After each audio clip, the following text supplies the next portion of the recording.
Welcome to the deep dive. So maybe you're standing right at the starting line. You've got your wallet out, you're ready to jump into the market. But let's be honest, you're probably drowning in all the conflicting advice out there. If that sounds like you, well, this deep dive is basically custom built for you.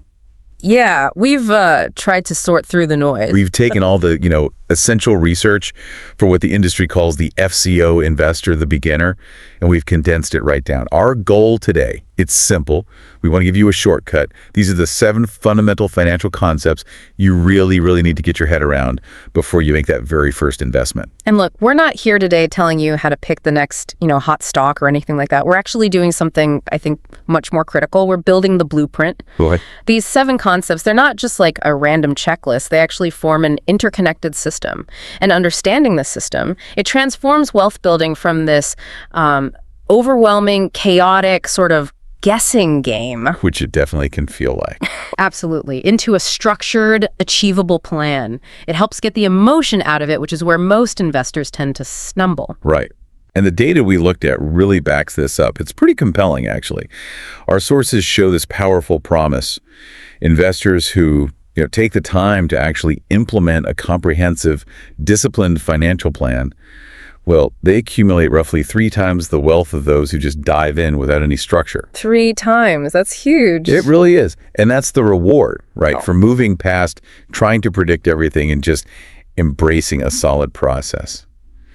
Okay, so let's dive in. Part 1 is all about defining your destination, starting with the absolute foundation, financial goals. Now, I always kind of thought goals are obvious, like I want to retire someday or I want a house.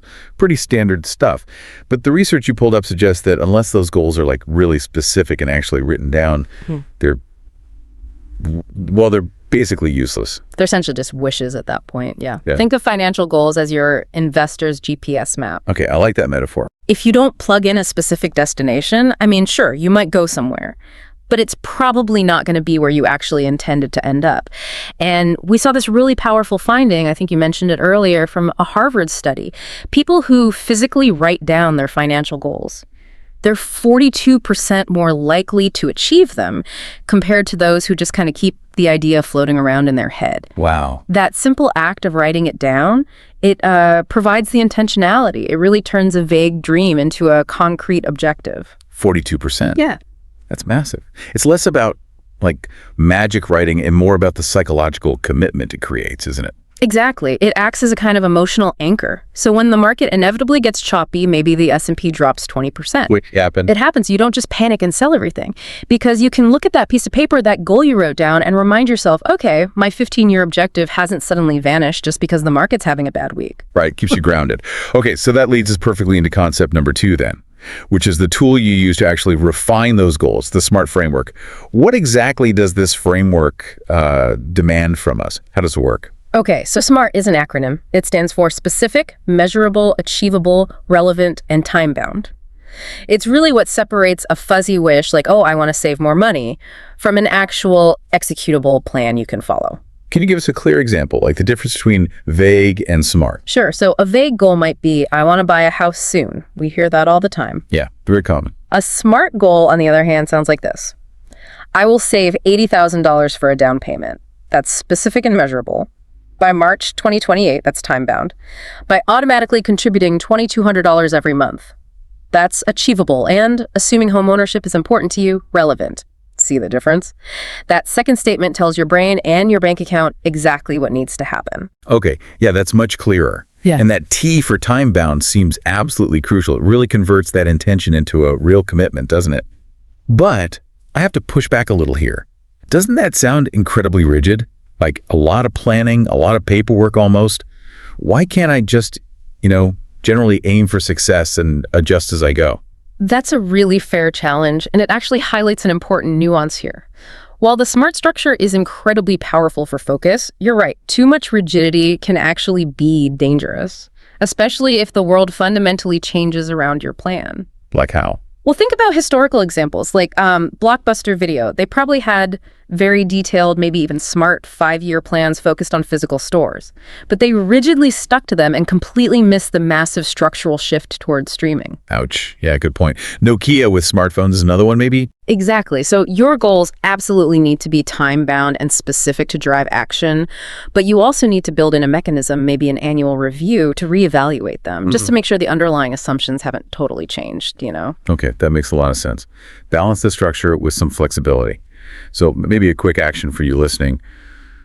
Think about one financial goal you have right now, just one, and try giving it a hard, specific deadline. That's your first small step towards this kind of discipline.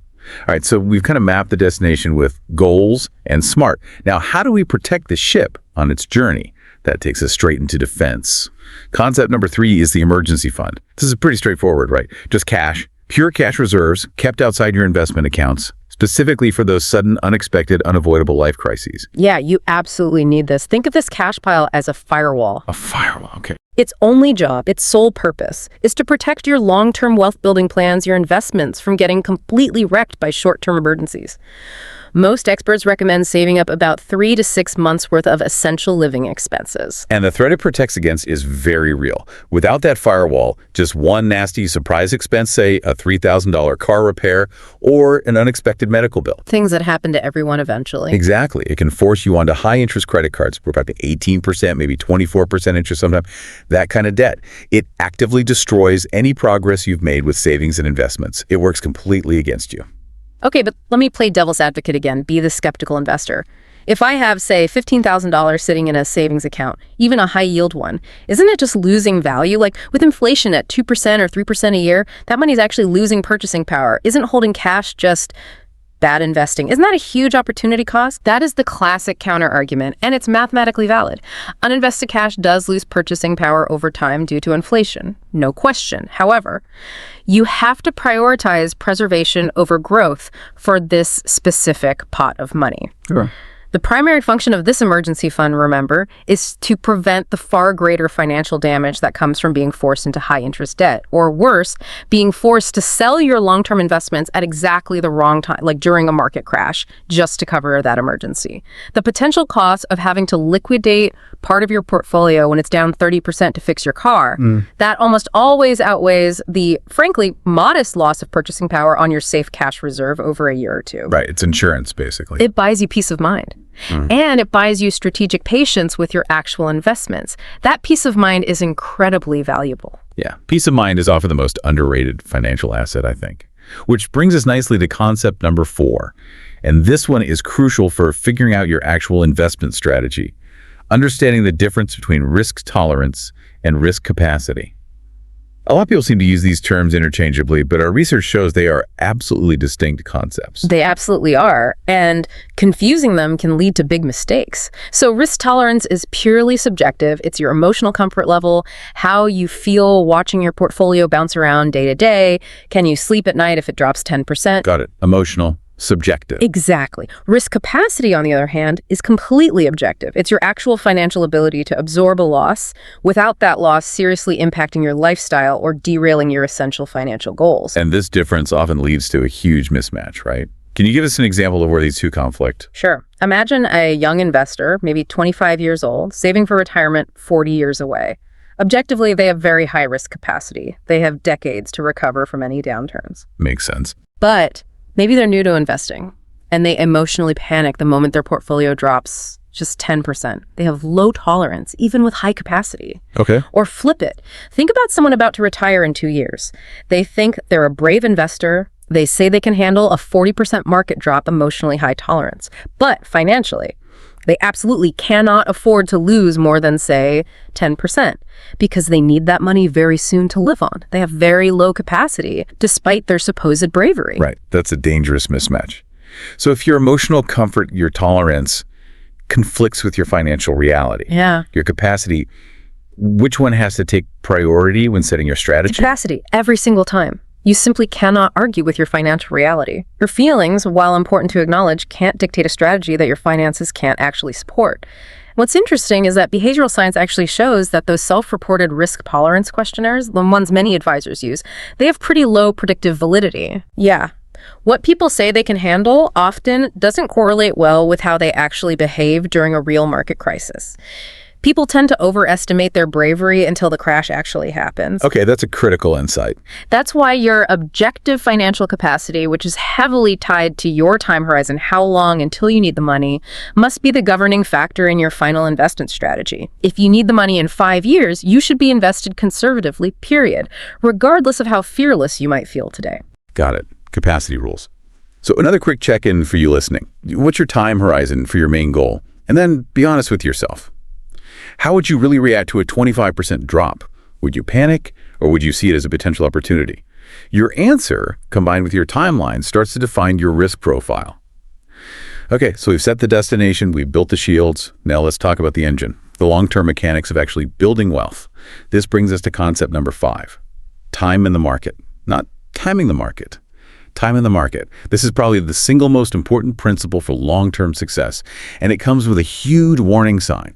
Stay invested continuously and avoid what some call the most dangerous pursuit in investing, which is trying to time the market. Yeah, trying to time the market is a siren song. It sounds so appealing, buy low, sell high, but it consistently fails. Why? Because it requires 2 near impossible feats of prediction. You have to correctly predict the low point to buy in, and you have to correctly predict the high point to sell out. Nobody, not even the professionals, can do that reliably and consistently over decades. It's basically guesswork. And the data on missing just a few key days is absolutely staggering. I read this statistic and it honestly stopped me in my tracks.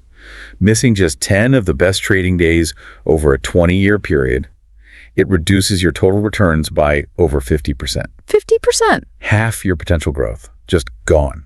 Because you tried to be clever and wait for the perfect dip, or you got scared and sold near the bottom. And here's the really scary part. Those best days, they almost always happen during periods of maximum pessimism and uncertainty, often right after a big market crash when everyone is absolutely terrified. Exactly when your emotions are screaming at you to sell, or at least stay away. Precisely. That's when most investors are either paralyzed by fear or, worse, have already sold everything near the lows. So time in the market, just staying invested through thick and thin, it truly is the investor's superpower. It's what allows the magic of compounding to really work. Right, compounding. We hear about it all the time. You often see charts showing how, say, a $10,000 investment growing at 8%. The growth in the third decade is way, way more than the growth in the first decade. It's exponential. But that exponential growth requires one critical ingredient. The money has to stay in the market, continuously working for you. It needs time. Okay, which leads us very naturally to concept number 6. This is the behavioral anchor that helps you achieve that time in the market. It's consistency. And the best way to apply it is usually through dollar cost averaging, or DCA. Exactly. Consistency is simply the discipline. It's about sticking to your predetermined investment plan month after month, year after year, regardless of what the scary headlines are saying or what your gut feeling might be telling you that day. And DCA is the primary tool for that consistency, right? Yeah. It's basically automating your investments. You just commit to investing a fixed amount, say $500 every single month, whether the market is up, down, or sideways, rain or shine. How does this automation actually solve the behavioral problem, the emotional roller coaster? It takes willpower almost completely out of the equation. The mechanism itself is simple. When prices are low, your fixed $500 buys more shares. When prices are high, that same $500 buys fewer shares. It automatically enforces a buy lower tendency without you having to make that terrifying decision of, is now the right time to jump in? It removes that paralysis. And this directly tackles the behavior gap. Precisely. Study after study shows that the average investor consistently underperforms the market indices they're invested in, often by 2% or even 3% per year. And that gap isn't because they pick bad investments necessarily. It's almost entirely due to bad timing decisions, driven by emotion chasing highs, selling lows. That's the behavior gap. DCA is a fantastic tool to help close that gap. Okay, but wait a second. Let's address the other side. Isn't there a strong argument that if I happen to have a lump sum of cash right now, maybe an inheritance or a bonus, shouldn't I just invest it all at once? Doesn't the data show that historically lump sum investing actually beats DCA? Yes, you are absolutely right to bring that up. The historical data is pretty clear on this. On average, lump sum investing does tend to outperform dollar cost averaging about 2/3 of the time. Okay, so why recommend DCA then? Because the average result doesn't count for individual psychology. The reason lump sum wins, on average, is simply because markets tend to go up over time, so getting your money in earlier means it has more time to compound. That's the pure math, the technical answer. However, for most beginners especially, DCA is often the superior practical choice. Why? Because it builds the crucial habit of discipline and consistency. It reduces the risk of investing your entire sum right before a major market drop, which could emotionally scar a new investor and make them swear off markets forever. For a beginner, the strategy that you will actually stick with consistently through good times and bad is ultimately the strategy that will build the most wealth for you. And for many, that strategy is DCA. That makes perfect sense. It's about what works in the real world with real human emotions. The best theoretical strategy is useless if you can't execute it. So the takeaway here is, focus on automating that contribution, whatever amount you decide on. Set it and try to forget it. And commit to reviewing your overall portfolio maybe quarterly or even just annually. Not obsessively checking it every day. Please, not daily. Hashtag outro. Okay, so let's quickly synthesize these 7 critical concepts we've walked through. It's quite a journey.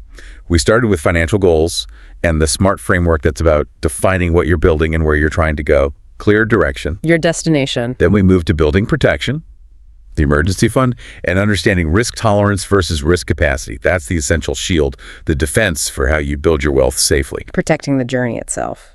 And finally, we talked about the engine, time in the market and consistency, often implemented through DCA. That's the power source, the discipline that actually delivers those exponential long-term results. And remember, it's not just a list. It really is an integrated system. Each piece reinforces the others.